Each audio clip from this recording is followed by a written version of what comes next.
Hello, my loving students. Assalamu alaikum warahmatullah. I hope you are doing well. You are fit and fine by the grace of Allah.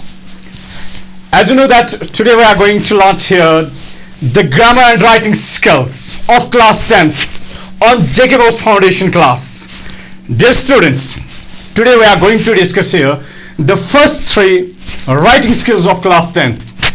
First one is dialogue writing, notes writing and message writing, and these three questions will be asked in your board examination, and these three questions carry 9 marks. First of all, let's discuss the dialogue writing. Dear students, just look at the marks. The dialogue has got the 4 marks. From dialogue you have to understand it completely. If you have to get these 4 marks, it means that you have to understand it fully. And after that we have got notes writing, and notes writing has got 3 marks. And after that, message writing, 2 marks as well. That means today we will cover 9 marks. Dear students, these 9 marks we will cover in this video. And after that we have got formal and informal letter writing, speech, article and paragraph. You have to do one among these 3. There is an option either you have to write speech writing, article writing or paragraph writing, but dear students, you have to do one among these 3. And after that, this is the new question which has been added in your syllabus this year. That is, you have to create a story by your own, dear students. But very important thing is here, and very good news for you, that some hints will be given here. There will be some hints, and what you have to do, by those hints you have to create a story by your own. Got it, dear students? And total marks for the writing skills are 25 marks. And dear students, first of all we will cover these 25 marks, and for you I hope you will get these 25 marks very easily, and I will try my best to make all your videos, all these writing skills very easy, and that much easy that you will get these 25 marks very easily. Now dear students, let's get started the first writing skill, and that is dialogue writing. And before we go on, let's discuss what's dialogue. And often we use this word, that what dialogue is, and sometimes when we talk to each other, when we conversate with each other, we say it's a dialogue. And but what is actually a dialogue? Is this something new? No, nothing is new. Everything is the same as we use it to do. But what is dialogue? Just take a look at the definition. Just take a look. What's dialogue? Dialogue is a conversation between people where they talk and exchange ideas. That means when 2 people or more than 2, when they meet each other and when they talk to each other, and they're talking, their conversation is a dialogue. And after that, it's a way for characters in stories or real people to communicate with each other. And that means when we communicate with each other, but how to communicate, that is the point. But after that, the importance of dialogue writing, and why we need to write the dialogue, and what is the importance of it, that is very important to learn. First of all, let's understand this.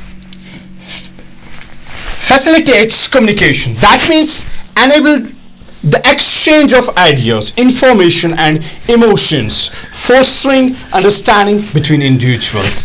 It means, dear students, when different characters talk to each other, once we talk to each other, it means we exchange the ideas.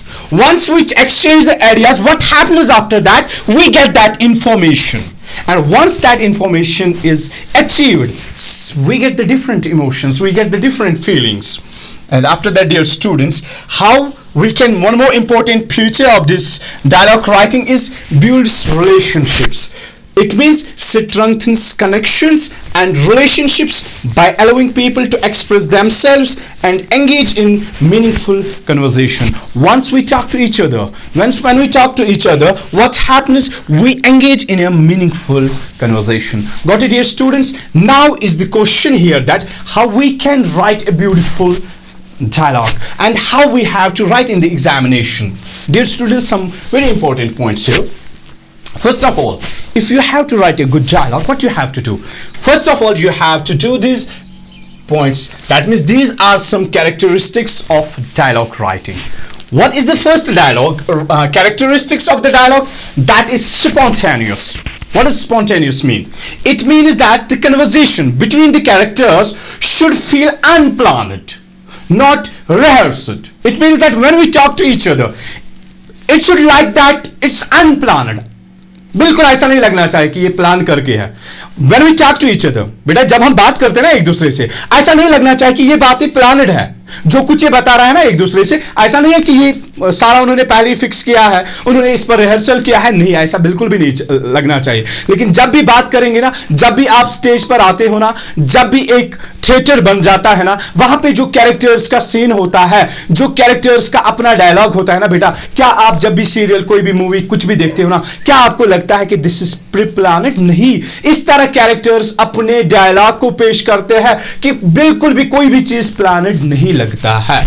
अब उसके बाद क्या करना है, ये जो आपकी बातें, जो ये आपका रिहर्सल, जो ये आपका बातें नहीं होने चाहिए ना, that should look like the natural, it should look like the realistic. That means these two things are really important in a character.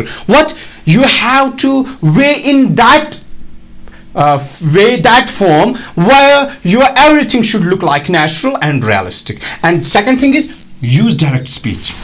बेटा यहाँ पे मैं इसको डिस्कस नहीं कर सकता हूँ डायरेक्ट एंड इनडायरेक्ट में क्या फर्क है, लेकिन जब भी हम बात करते हैं ना, we have to talk to each other very direct form, in very formal way. ऐसा बिल्कुल भी नहीं है आप एक लोकल लैंग्वेज का इस्तेमाल करोगे, not at all. But what you have to do, you have to use this direct speech and include explanations and pose questions for authenticity and after that interesting. बेटा आपका डायलॉग, जो आप dialogue बनाओगे, that should be very interesting. That means begin and end with engaging sentences, avoiding dull or boring content. Once you start writing dialogue, what you have to do, you have to create such an interesting content, जिससे क्या होगा, जो भी audience होंगे ना बेटा, वो ना क्या होने चाहिए, neither they should feel dull no boring, ना वो बोरिंग फील करना चाहिए, ना बिल्कुल भी डल। इस तरह आपका कंटेंट होना चाहिए। Got it? And another point is impartial. What does impartial mean? Involve all characters, keeping the conversation dynamic and inclusive. What does this impartial mean? देखो बेटा, 10th में आपका एक डायलॉग है। डायलॉग मीन्स आपका एक प्ले है। What's the name of the play? The Proposal. और इस प्रपोजल में कितने कैरेक्टर्स हैं? So many characters हैं। सबसे पहले लोमो है, चिबुको है, नटालिया है। क्या जब आपने उस डायलॉग को पढ़ा, जब आपने उस सब को पढ़ा है, क्या आपने देखा सिर्फ एक कैरेक्टर बात करता है, बाकी सारे कैरेक्टर्स खामोश रहते हैं?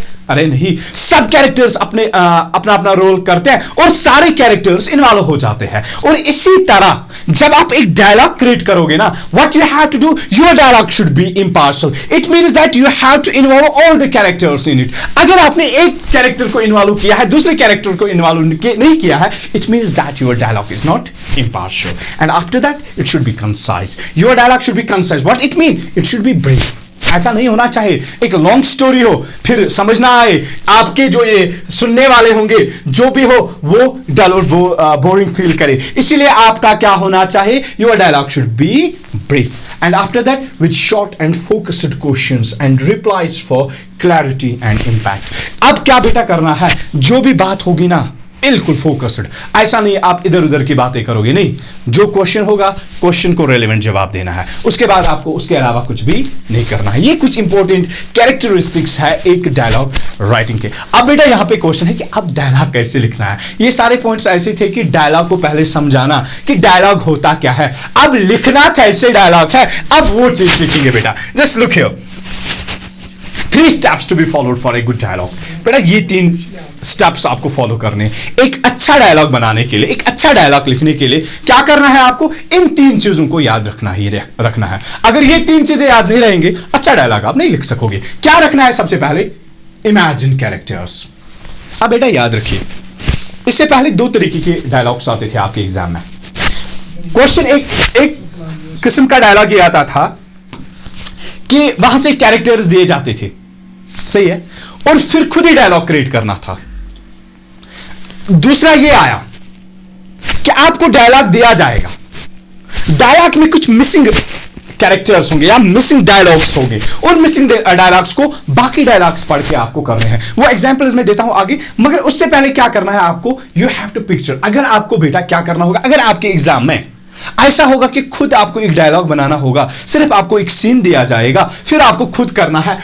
पहले आप क्या करोगे, आप खुद ब खुद एक दिमाग में पिक्चर बनाओगे कैरेक्टर्स के, and think about who they are. फिर उनके बारे में सोचोगे कि वो कौन है, किस तरह उनको यूज करोगे। उसके बाद outline dialogues. That means write down five things each character might say, showing their unique waves. अब उसके बाद क्या है, जितने भी आप कैरेक्टर्स अपने डायलॉग में लाओगे, पहले हमने पढ़ा है there are 4 marks in this. इसका मतलब है कि इतना लंबा चौड़ा आपको डायलॉग लिखने की जरूरत नहीं है. इसका मतलब है आपको लिमिटेड डायलॉग रखना है. इसका मतलब है जितने भी आप कैरेक्टर्स रखोगे ना, एटलीस्ट 5 डायलॉग्स, 5 डायलॉग्स हर एक कैरेक्टर के आने चाहिए. Arrange ideas. अब एक चीज है, put the ideas in order. ये सबसे इंपॉर्टेंट चीज है बेटा, सबसे इंपॉर्टेंट चीज डायलॉग में.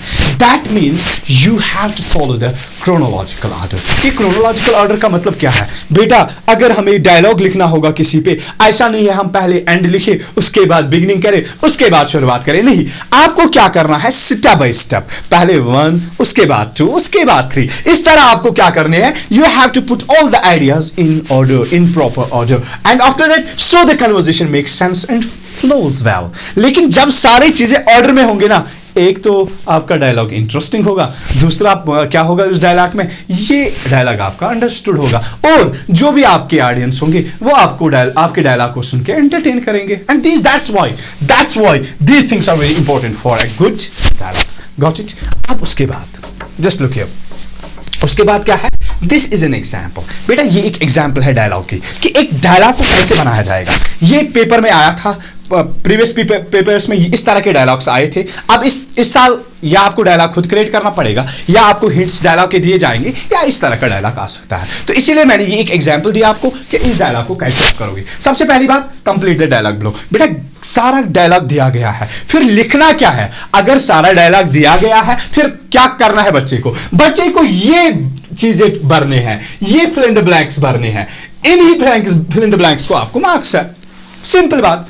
मगर याद रखना है बेटा, सबसे पहले अगर आपको इस वाले सवाल का जवाब देना है, इस ब्लैंक को भरना है ना, how you can fill that. इस को कैसे आप भरोगे, समझ लेना. उसके लिए आपको देखो बेटा, there are 2 characters given in this dialogue. One is Wasim, another one is Rashid. एक वसीम है, दूसरा राशिद है. बेटा राशिद जवाब देता है, मगर सवाल ऊपर नहीं पूछा गया है.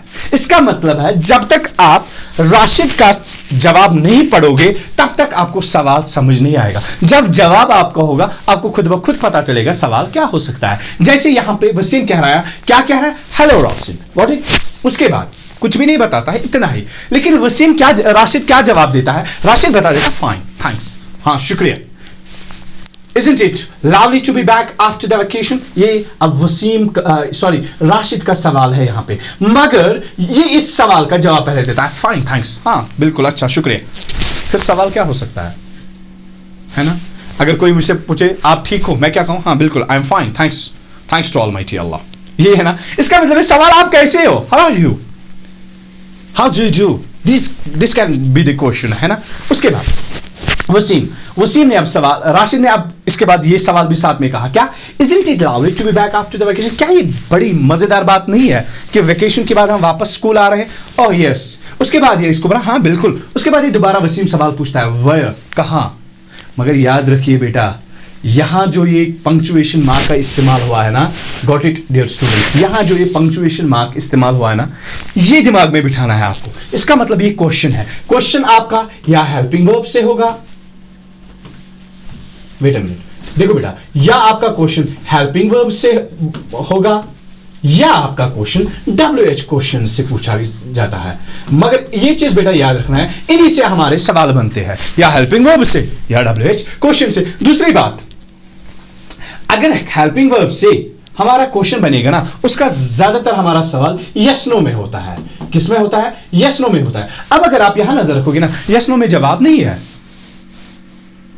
यहां यस नो में जवाब नहीं है. इसका मतलब है WH क्वेश्चन से ही कोई ना कोई क्वेश्चन पूछा होगा. तो ये चीजें आपको याद रखनी है. क्यों? क्योंकि यहां पे जो पंक्चुएशन मार्क है ना, that is question mark, and you have to keep that mind. और उसके बाद जब ये उसको बता देता है कि हाँ बिल्कुल बड़ा ही मजा है, बड़ा ही लवली है कि वापस वेकेशन के बाद आना, ये कह रहा है हाँ बिल्कुल. और उसके बाद देखो बेटा, क्वेश्चन बना हेल्पिंग वर्ब से, जवाब आया यस नो में. उसके बाद ये इसको कह रहा है WH से क्वेश्चन बना, क्या बता रहा है, वायर. उसके बाद हमें कुछ भी नहीं समझ आया क्या बता रहा है, लेकिन जब हम राशिद का जवाब पढ़ेंगे खुद ब खुद हमें पता चलेगा कि क्या सवाल पूछा होगा. उसने क्या पूछा, इसको I spent most of my holidays with my uncle in Srinagar. अब सवाल क्या हो सकता है? सवाल ये होगा कि आपने अपना जो ये वैकेशन है ये कहाँ स्पेंड किया है, कहाँ स्पेंड किया है? Where did you spend your holiday? Where did you spend your time? और इसी तरह इसने जवाब क्या दिया? I spent most of my holidays with my uncle in Srinagar। उसके बाद वसीम ने जवाब दिया क्या? Srinagar indeed is a beautiful city। Tell me। अब इसने उसको बोला tell me, क्या क्या बताया उसने? आप मुझे बताओ। जवाब जब तक हम नहीं पढ़ेंगे तब तक सवाल समझ नहीं आएगा। तो क्या बता रहा है इसको? टेल मी आई सा Mughal gardens, Pari Mahal, the Dal lake and the tulip garden. तो सवाल क्या हो सकता है यहाँ पे? सवाल ये होगा कि आपने क्या देखा श्रीनगर में? हाँ, क्या क्या देखा? Tell me what have you seen in Srinagar. तो ये क्या जवाब देगा? आई सा Mughal garden, Pari Mahal, the Dal lake and the tulip garden. ये तो जवाब होगा। उसके बाद बेटा जस्ट लुक एट, यहाँ पे भी क्वेश्चन है। तो उसके बाद ये उसको बोलेगा हाउ। क्या हाउ मतलब? अभी कुछ भी समझ नहीं आया, जवाब पढ़ेंगे सवाल समझ आएगा। How the Dal lake is very beautiful, there are houseboats and shikaras in it. तो इसका मतलब ये इसको बता रहा है कि डल लेक कैसा दिख रहा है। हाँ, डल लेक कैसा दिख रहा है? तो उसने क्या बोला उसको? हाँ, जो डल लेक है बहुत खूबसूरत है, वहां पे हाउस बोट्स भी है, शिकारास भी है। उसके बाद इसने सवाल और पूछा। दैट मीन्स यहाँ पे सवाल है और यहाँ पे जवाब आया किस में? यस में, यस नो में। इसका मतलब हेल्पिंग वर्ब से क्वेश्चन पूछा जाएगा। तो ये क्या उसको बोल रहा है? Yes I also went to Gulmarg and Pahalgam. और ये क्या बताएगा उसको? आप कहाँ गए थे? या यहाँ पे इसको बोलेगा क्या आप गुलमर्ग और पहलगाम भी गए? हाँ, ये बोलेगा उसको हाँ हम गुलमर्ग और पहलगाम भी गए। उसके बाद वसीम क्या बताएगा? हाउ। उसके बाद पता भी नहीं है। जब ये जवाब पढ़ेंगे तो हमें बेटा पता चलेगा। ये क्या बता रहा है इसको? ये I really enjoyed a lot there. तो ये क्या कहेगा उसको? आप मुझे बताओ वो जगह कैसी है? तो इसने क्या बोला? हाँ, मैंने बहुत वहाँ एंजॉय किया है। अब यहाँ बेटा नजर रखिए, इन सारे फिल इन द ब्लैंक्स को हमने फिलअप किया है। इस तरह हमने इसको इस डायलॉग को बनाया है। जैसे वसीम ने पूछा hello Rashid, how have you been? आप कैसे थे वहां पे? या हाउ डू यू डू? क्या जवाब उसने दिया? Fine, thanks, isn't it lovely to be back after the vacation? तो वसीम ने जवाब दिया ओ यस। और उसके बाद उसने क्या बोला? Why did you spend your holidays? तो राशिद ने जवाब क्या दिया? I spent most of my holidays with my uncle in Srinagar। और उसके बाद वसीम ने बोला Srinagar indeed is a beautiful city।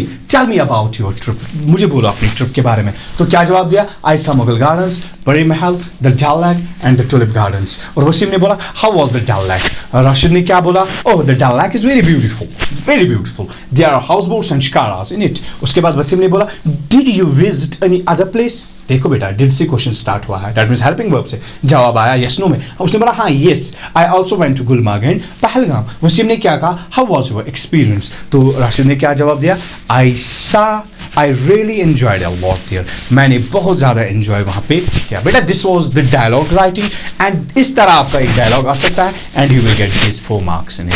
Got it dear students? ये 4 मार्क्स तो आए हैं, अच्छे से आया होगा। चलिए आप आगे बढ़ते हैं हम एक और राइटिंग स्किल पे, दैट इज नोट्स राइटिंग।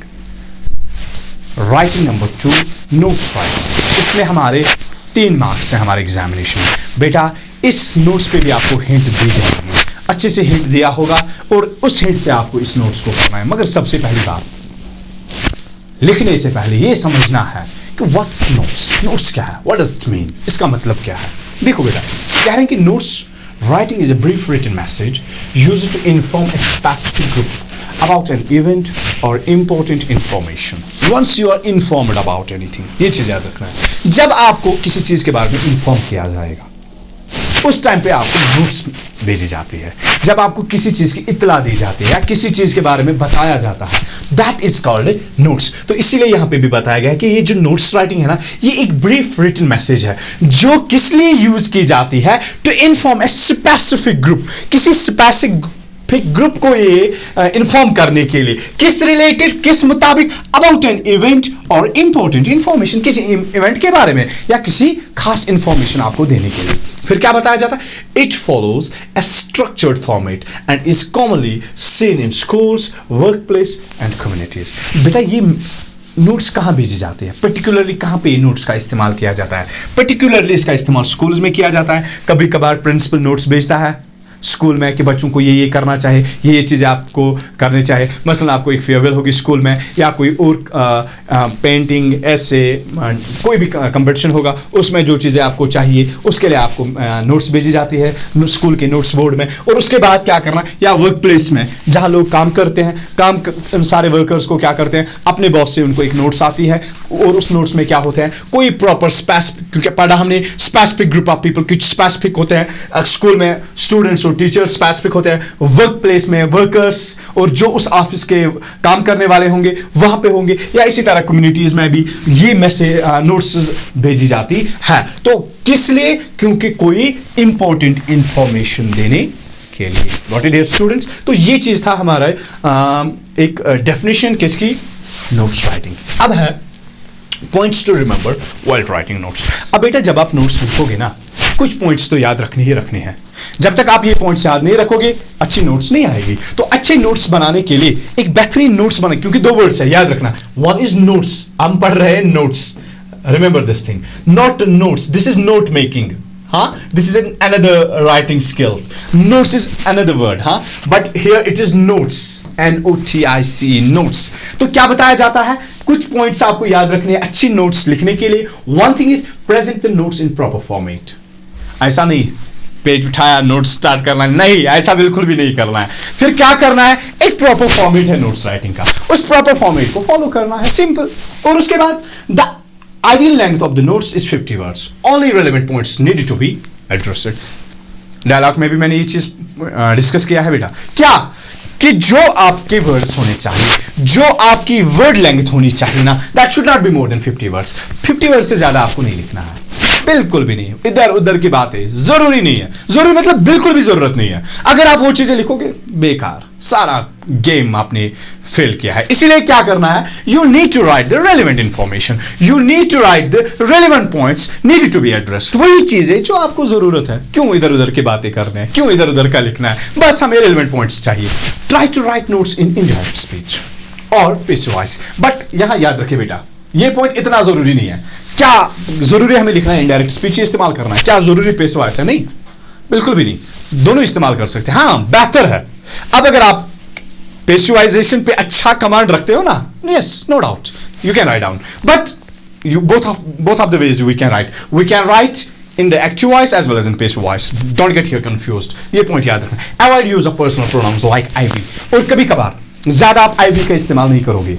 क्यों? क्योंकि पर्टिकुलरली जब स्कूल से नोट्स आएगी, जब किसी वर्क प्लेस से नोट्स आएगी, किसी कम्युनिटी से आएगी, वहां पे पर्सनल नहीं होता है, बिल्कुल भी नहीं। तो इसीलिए इनका इस्तेमाल कम किया जाता है। बट आती है कभी कभार हम पर्सनल प्रोनाउंस का भी इस्तेमाल करते हैं। जब एक नोट्स कोई एक बंदा भेजता है, at that time we use this personal pronouns, but not often. Got it? These were some very important points which you need to remember, dear students. If you really want to make your notes writing perfect and flawless, then you have to remember these points very clearly. Got it? Now, move on. Now is here a structure, a format, how we can write it. First of all, what you have to do, you have to make a box. आपको एक box बनाना है बेटा. Then what you have to do? First of all, point number one, what you have to do, just write down the name of the organization, institute or club. This is called issuing authority. This name of the organization is called issuing authority. ये issuing authority मतलब जो notes को issue कर रहा है, सबसे पहले उसका नाम आना चाहिए। नोट्स कौन भेज रहा है, नोट्स किसके जरिए आ रही है। First of all there should be the name of that organization, there should be the name of the issuing authority. जो इशू नोट्स को कर रहा है, जो नोट्स को भेज रहा है, वो पॉइंट पहला होना चाहिए। उसके बाद क्या करोगे, एक लाइन छोड़ के you have to write down what, you have to write down the word in the bold letters और we can say capital letters, notes. इसको कैपिटल लेटर्स में लिखना ही लिखना है। उसके बाद अब एक पॉइंट यहां पे है, आप पहले पहले क्या करते, नोट्स पहले लिखते थे, उसके बाद इशूइंग अथॉरिटी लिखते थे। नहीं, आज क्या किया जाता है, नहीं, इसमें भी कोई मसला नहीं है बेटा, चेंजेस आ रहे हैं ना, बट इट डजंट मीन कि जो पहला फॉर्मेट था वो गलत था, नहीं, बिल्कुल भी गलत नहीं है। बट आजकल जो हम पैटर्न फॉलो करते हैं उसमें क्या करते हैं, हम इशूइंग अथॉरिटी का नाम पहले लिखते हैं, उसके बाद नोट्स लिखते हैं। Got it? यहां तक कंफ्यूजन तो नहीं है? चलिए, उसके बाद एक लाइन छोड़ोगे ना, you will write down the heading और the title of the notes. किस रिलेटेड नोट्स भेजी जाती है, क्या है नोट्स। जो भी नोट्स होगी ना उसका नाम आपको लिखना है, टाइटल देना है नोट्स का कि नोट्स है क्या, सही है। उसके बाद एक और सॉरी यहाँ पे मैं ये पॉइंट छोड़ गया बेटा, डेट भी लिखना है जरूरी, इसके बाद आपको डेट लिखना जरूरी है। उसके बाद आपको बॉडी ऑफ द नोट्स, ये इंपॉर्टेंट पॉइंट है, body of the notes. Body में क्या करना है, you have to write all everything about the information जो आपको देनी है वो सारा आप बॉडी में लिखोगे कि नोट्स किस रिलेटेड है, नोट्स में क्या लिखना है, नोट्स किस पे लिखे जाते हैं, वो सारा आप नोट्स पे लिखोगे। क्योंकि कम से कम आपको 3 चीज़ें आपको इसमें लिखनी है। पहली बात आपको इंट्रोडक्शन देना है कि नोट्स किस रिलेटेड है, उसके बाद आपको ये लिखना है मेन कंटेंट जो है आपका वो देना है, और उसके बाद आप कंक्लूड करोगे कि आप क्या चाहते हो ये नोट्स लिखने के बाद। अब उसके बाद आपको क्या करना है, signature and name and the designation. ये जो नोट्स भेज रहा है, जो नोटिस भेज रहा है, that means you have to write down here the signature, name and designation of the issuing authority। ये सारा आपको नाम लिखना है। जस्ट टेक एन एग्जाम्पल, यहाँ पे एक एग्जाम्पल से हम इसको बेहतर समझेंगे बेटा। देखो, this was a question which was framed in one of the question paper in previous question papers। एक क्वेश्चन पेपर में इस तरह आया था। देखो बेटा, समझो आपकी नोट्स कैसे आएगी। वहां पे एक लेटर आई थी, लेटर से ही नोट्स निकालना था। पहले हम क्वेश्चन को पढ़ेंगे। देखो क्या बताया गया था, write a notes to be put for students on the school notes board. क्या करना है, एक नोट्स लिखनी है जो स्टूडेंट्स के लिए लिखनी है, मगर कहां पे डालनी है, इस नोट्स बोर्ड के लिए। फिर क्या बताया गया, write the notes in not more than 50 words. 50 words से ज्यादा आपकी नोट्स नहीं होनी चाहिए। And include relevant details from the letter. कुछ भी आप इधर उधर का नहीं लिखोगे। ये जो लेटर नीचे दी गई ना, सारी रेलिवेंट डिटेल, सारा पॉइंट्स मैंने बोला बेटा अभी कि हिंट्स दिया जाएगा, and this is the hint. ये हिंट दिया जाएगा आपको, पूरी लेटर दी गई है, इसी पूरी लेटर से आपको एक रेलिवेंट डिटेल निकालनी है एक नोट्स बनाने के लिए।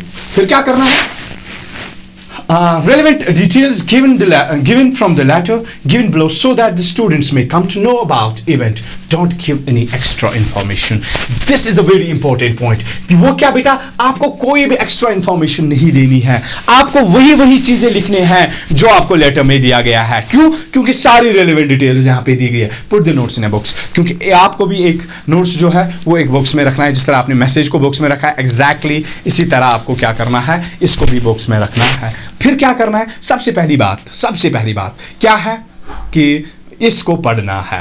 You have to read it. पहले आपको लेटर पढ़नी है। क्या बताया गया है, the Hope and NGO Srinagar Jammu and Kashmir.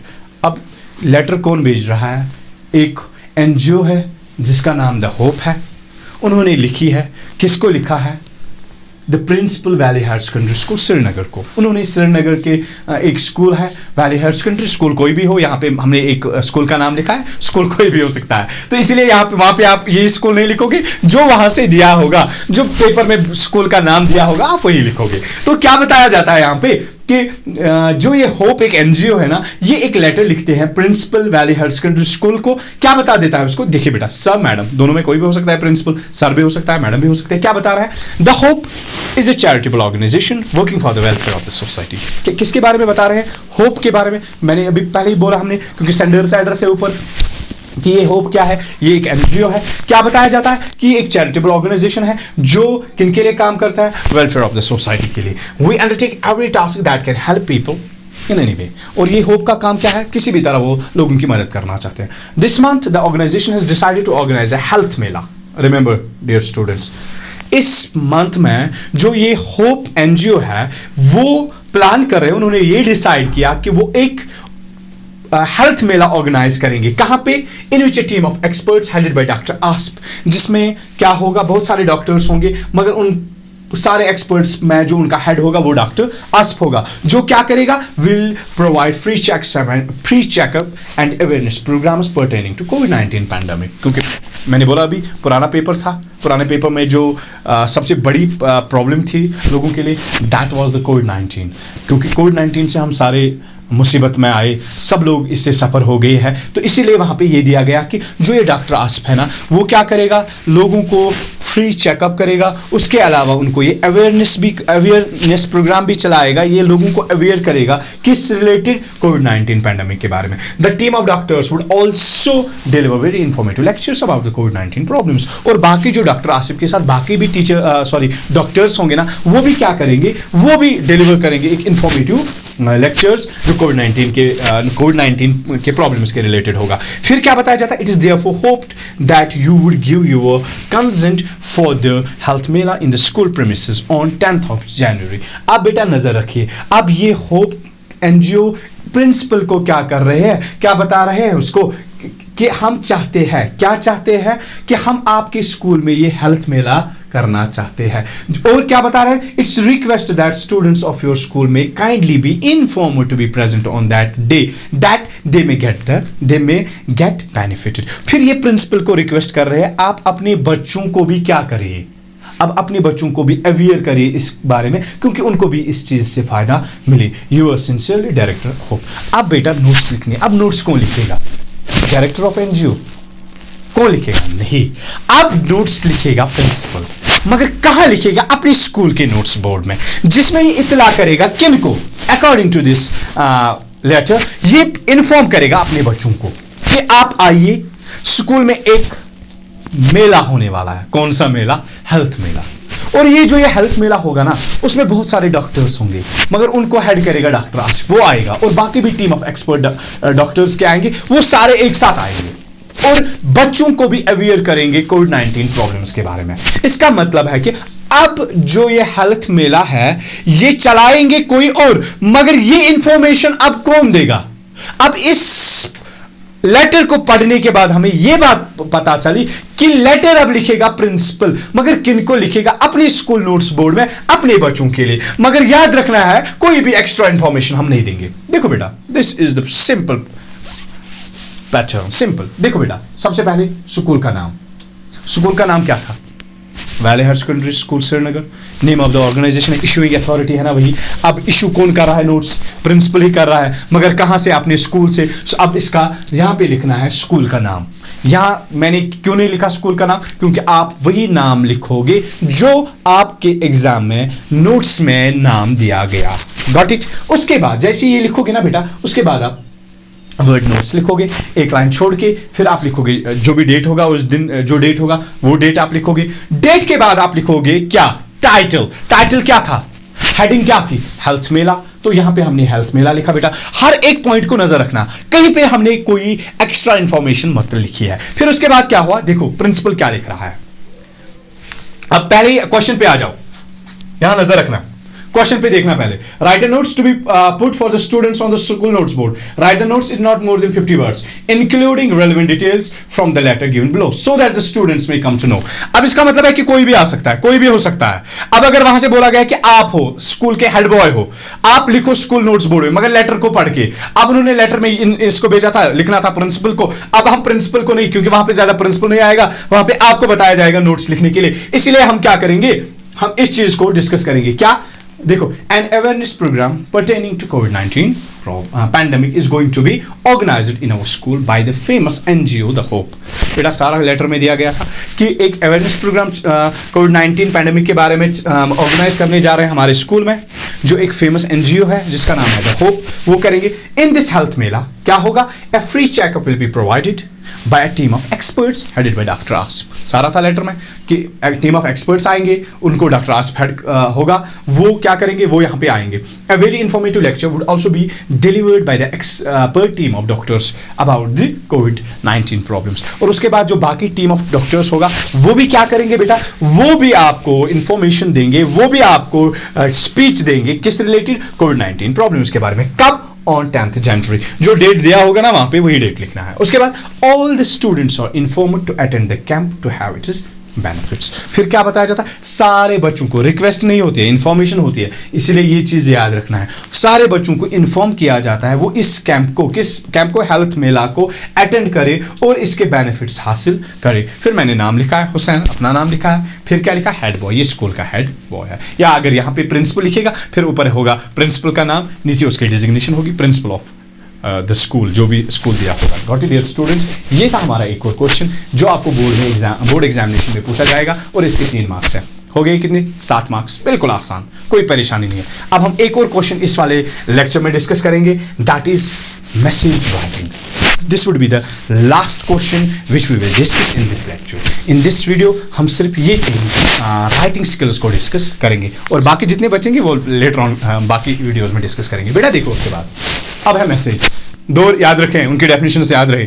Dialogue क्या होता है, नोट्स क्या होती है। अब है मैसेज। मैसेज क्या है बेटा? A message is a short piece of information that is written for someone to whom you are unable to speak for some reason. बेटा देखो मैसेज क्या है?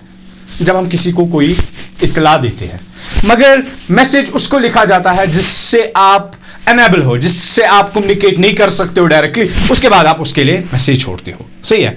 मैसेज छोड़ने के आप बहुत सारे तरीके, ईमेल है, SMS है, या डायरेक्टली जैसे रिटन मैसेजेस लिखी जाती है, मगर एग्जाम में रिटन मैसेजेस का बताया जाता है। तो आज हम format of the message writing किसका पढ़ेंगे? Message writing. तो सिंपली क्या नाम याद रखना है आपको? जो ये एक मैसेज होती है ना, शॉर्ट पीस ऑफ इंफॉर्मेशन होती है जो लिखी जाती है किसी इंसान के लिए, जिससे आप अनेबल होते हो कि आप उसके साथ बात कर सकते हो, कोई भी रीजन हो सकता है। इट कैन बी रिटन और रिकॉर्डेड फॉर्म। अब मैसेज सिर्फ रिटन नहीं होती है बेटा, याद रखना है। कभी कभार आपकी मैसेज रिटन होती है, कभी कभार ऑरली बताई जाती है कोई मैसेज, या रिकॉर्डेड फॉर्म में भी बताई जाती है। बट इन में से आपको न ये करनी है न ऑरली, आपको फोकस करना है इस वाले पॉइंट पर, रिटन वाले पे, क्योंकि ऑरली तो हमारा कुछ चलता नहीं है, क्योंकि काम है जो पेपर पे लिखेंगे, तो न रिकॉर्डेड है। दैट मीन्स हमारा काम है ये रिटन मैसेज से कि रिटन मैसेज कैसे लिखी जाती है। अब है पॉइंट्स टू बी रिमेंबर्ड। हर एक राइटिंग स्किल में मैंने बेटा ये पॉइंट ऐड किया है कि कुछ पॉइंट्स है जो याद रखने हैं। क्यों? अच्छी राइटिंग लिखनी है आपको, एक फ्लॉलेस मींस गलती के बगैर एक अच्छी राइटिंग बनानी है, तो ये पॉइंट्स तो याद रखनी है। Point number 1, a message should be enclosed in a box. एक बॉक्स तो बनाना है। पॉइंट नंबर 1, वो बोलना नहीं है। आप ऐसी पेज पे नहीं लिखोगे, नहीं, ये पॉइंट तो याद रखना ही रखना है। दूसरा, वर्ड लिमिट शुड बी 50, और ज्यादा डिटेल भी नहीं लिखनी है, वर्ड लिमिट भी रखना है। ये चीज मेंटेन रखना है। अगर ये चीज आपने मेंटेन नहीं रखा है बेटा, आप टाइम अपना वेस्ट कर रहे हो, क्योंकि मार्क्स सिर्फ इसमें 2 है। 2 मार्क्स के लिए 2 पेजेस खर्च करना या बहुत बड़ी डिटेल लिखना कोई फायदा नहीं है। तो इसीलिए वर्ड लिमिट बड़ी ही जरूरी दिमाग में रखना है। उसके बाद message can be written in as an informal और फॉर्मल नोट। दोनों तरीके इस्तेमाल होते हैं, फॉर्मल में भी लिखा जाता है, इनफॉर्मल में भी लिखा जाता है। इसका मतलब हुआ कि मैसेज दोनों साइड से आते हैं, दोनों साइड से हम ये लिख सकते हैं। अब बेटा यहां पे है कि किस तरह लिखना है, format of A message writing. अब इसका ये फॉर्मेट है जो बहुत ही ज्यादा जरूरी है। क्या? देखो बेटा, सबसे पहली बात हेडिंग। जब आप एक बॉक्स बनाओगे, सबसे ऊपर बॉक्स में क्या होना चाहिए? हेडिंग होनी चाहिए। मगर हेडिंग क्या होनी चाहिए? राइट इन कैपिटल लेटर्स और bold letters word message at the top. Box बनाया आपने बेटा, टॉप पे आप वर्ड लिखोगे मैसेज, मगर ये बोल्ड लेटर्स में या कैपिटल लेटर्स में, MESS, इस तरह जो यहाँ पे है MESSAG, इस तरह आपको ये लिखना है। सही है। उसके बाद एक लाइन छोड़ के डेट एंड टाइम, मगर याद रखना है यहाँ पे in the next line. That means heading के बाद नेक्स्ट लाइन में क्या करोगे आप? In the left hand corner write the date. Left hand corner of the page. देखो बेटा, ये मान लो एक पेज है आपके एग्जाम में, this is the left side, this is the right side, मगर डेट किस साइड से लिखना है? लेफ्ट साइड से आप डेट लिखोगे। उसके बाद and in the right hand corner और in the next line in the left hand corner write the time of the message. ये बहुत ही इंपॉर्टेंट पॉइंट है बेटा। देखो पहले हम क्या करते थे, जब मैसेज लिखते थे ना, अगर मैंने डेट यहां पे लिखा, समझो बेटा, मान लो ये एक बॉक्स है, ये डेट एंड टाइम मुझे समझाना है, मैं क्या करता था? ऊपर मैसेज लिखता था, उसके बाद यहां पे मैं डेट लिखता था। इसको देखो बेटा, इन the next line left hand corner, left side से मैंने डेट लिखा, फिर क्या करते थे हम? And in the right hand corner, और इसी लाइन के राइट हैंड कॉर्नर में हम क्या करते थे? हम फिर क्या करते थे? टाइम लिखते थे। मतलब हम यहां पे टाइम लिखते थे। सही है। लेकिन अब इतना यह है कि अब आपके पास ये चॉइस भी है। क्या? अगर आप इस तरह नहीं लिखोगे ना, फिर क्या करो? इन the next line left hand corner write the time of the message. फिर जरूरी नहीं है आप यहां पे लिखो, नहीं, ये छोड़ो, यहां पे आप इस वाले लाइन में टाइम लिखो, नेक्स्ट लाइन में डेट के बाद। सिंपल।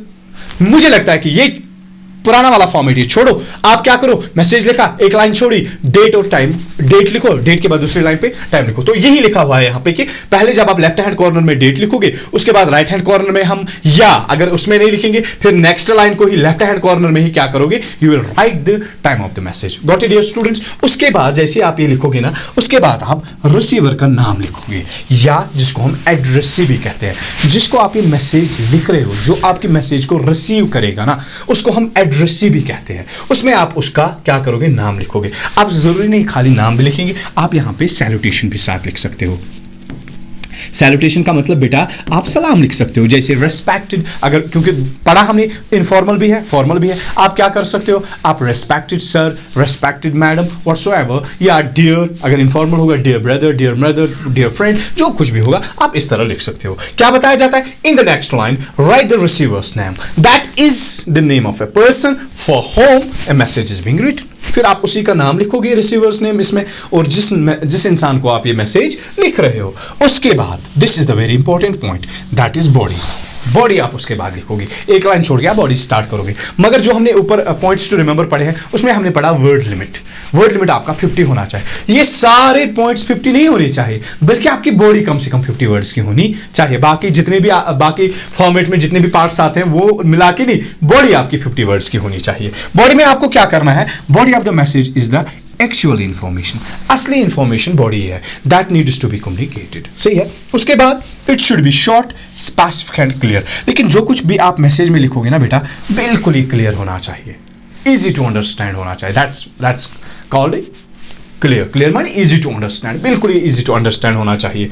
फिर उसके बाद जैसे ही आप ये बॉडी लिखोगे, 50 वर्ड्स में आपने ये कवर किया, उसके बाद आप क्या करोगे, सेंडर का नाम लिखोगे, जिसको हम एड्रेसर भी कहते हैं। उसमें दैट मीन जो मैसेज लिख रहा है उसका नाम आप लिखोगे। Finally write the name of the person who has written the message. आखिरकार आप क्या करोगे, उस इंसान का नाम लिखोगे जिसने ये मैसेज लिखी है। मसलन आप लिख रहे हो, अपना नाम लिखोगे, या अगर अपना नाम नहीं लिखेंगे XYZ लिखेंगे। तो इस तरह के अब हम इसका भी क्या करेंगे, फॉर्मेट देखेंगे, एग्जाम्पल से इसको बेहतर समझेंगे। बेटा मैंने बोला भी इसमें भी आपको हिंट दी जाएगी।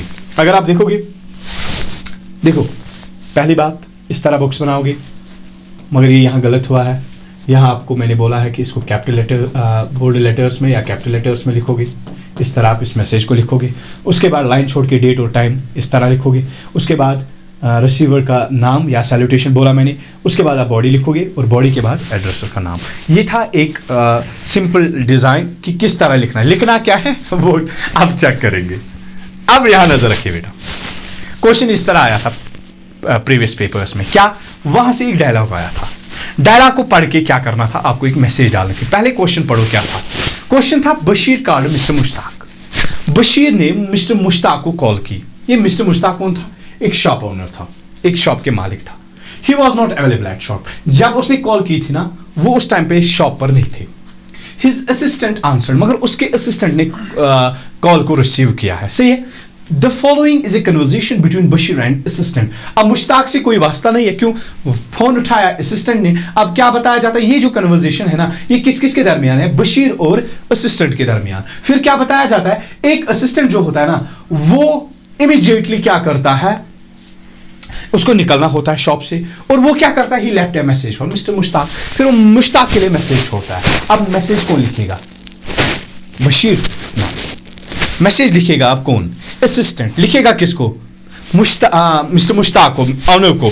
तो पहले मगर ये पढ़ो, और इसी को पढ़ के कोई इरेलेवेंट डिटेल नहीं, बिल्कुल जो इसमें दिया होगा वही आप लिखोगे। देखो बेटा, read the conversation and right a message in a box. अब आप क्या करोगे, इस कन्वर्सेशन को पढ़ो और वही लिखो। बशीर ने कॉल की, hello is that mister Mushtaq shop. उसने कॉल की, कॉल करके बोला उसने, क्या ये मुश्ताक का शॉप है।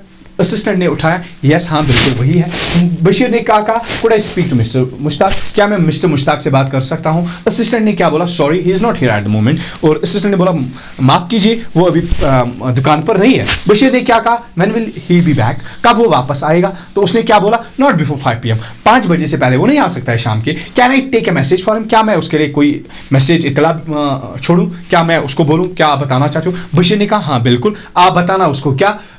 Yes could you tell him that he has, ये बेटा एन नहीं है, इट्स टू गॉट इट, क्या कि उसको बताना कि that he has to deliver some stock ordered by Bashir on 5th of January। उसको बोलना है कि बशीर ने कुछ ऑर्डर मतलब किया था और उसको वो ऑर्डर 5th of January तक पहुंचना चाहिए। Ask him, that means Mushtaq को बोलना क्या, to keep it ready tomorrow, कल ये बिल्कुल रेडी रखना। I will be sending a van for getting my order, और मैं एक यहाँ से गाड़ी भेजता हूँ अपने ऑर्डर्स को हासिल करने के लिए। असिस्टेंट ने बोला okay I will inform him, चलो मैं उसको ये इन्फॉर्मेशन देता हूँ, मैं उसको इस बारे में इन्फॉर्म तो बशीर ने क्या कहा, शुक्रिया, थैंक यू वेरी मच। हाँ, गॉट इट। तो ये सारा आपने पढ़ा है, this was all the dialogue. अब इसी को आपको मैसेज में कन्वर्ट करना है कि मैसेज किसको बनाना है, बट यही सारा चीजें आपको लिखने हैं। देखो बेटा, दीज आर द हिंट्स। अब क्या होगा यहाँ पे, इस तरह आपकी मैसेज होगी। देखो क्या, ऊपर मैसेज, सही है बेटा।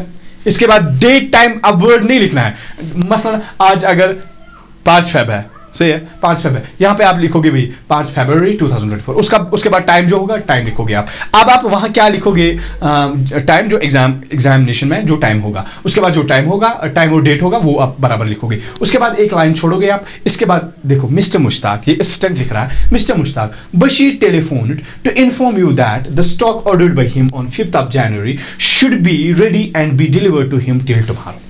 सही है, जो हमने पढ़ा सारा डायलॉग में वही सारा यहाँ पे दिया गया है। He would be sending a van to pick up his ordered stock, और वो एक वेन भेजेगा जिसमें वो जितना भी ऑर्डर उसने स्टॉक किया था वो उसी में उसको लेके जाएगा। उसके बाद एक लाइन छोड़ के उसने नाम क्या लिखा है, असिस्टेंट। अब नाम यहाँ पे नहीं है असिस्टेंट का, क्यों? क्योंकि जब हमने डायलॉग पढ़ा है, डायलॉग में कहीं पे असिस्टेंट का नाम नहीं दिया गया, सिर्फ उसको असिस्टेंट से ही हम जानते हैं, इसीलिए यहाँ पे भी उसने असिस्टेंट ही लिखा है। तो इस तरह बेटा आप ये मैसेज लिखोगे and you will gate nearly this 2 marks in this message. Got it, dear students? ये 3 क्वेश्चंस जो आज हमने डिस्कस किए हैं, 3 राइटिंग स्किल्स, जिसमें आपको 9 मार्क्स आएंगे बेटा। आई होप यहाँ तक आप ये सारा समझ गए होंगे। अब हमारे कुछ और 3-4 राइटिंग स्किल्स बचे हैं, इनको हम नेक्स्ट वाले लेक्चर में कवर करेंगे। एंड आई होप यहाँ तक आप सारा समझ गए हैं बेटा मेरा।